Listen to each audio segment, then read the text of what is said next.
না না, বিক্ষোভটার কারণ হচ্ছে কি বলুন তো, গতকাল পূর্ণিমা দিরা একটা আন্দোলন করেছেন, আজকে শশীদিরা একটা আন্দোলন করছেন, শশীগন্ধিদিরা গতকাল পূর্ণিমা দিরা করেছেন। এখানে কিছু নারী পাচারকারীর একটা দল ধরা পড়েছে, সেটা নিয়ে ভারতীয় জনতা পার্টি এনাদের নেতৃত্বে আন্দোলন করেছে। তা সেটা দেখে এখানকার যিনি বিধায়ক এবং যিনি নারী ও শিশু কল্যাণ দপ্তরের মন্ত্রী, তার ভালো লাগেনি।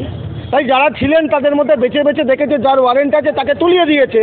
আমরা বলে দিতে চাই, আপনি হাঁটছেন, আপনি যত বিজেপি কার্যকর্তাদের ওপর আক্রমণ করবেন তত হাজার বছর আপনি হারবেন।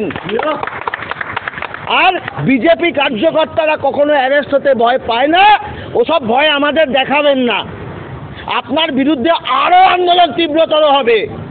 সারা বাংলার মানুষ আপনাকে ধিক্কার জানাচ্ছে যে গতকালের ঘটনার পর।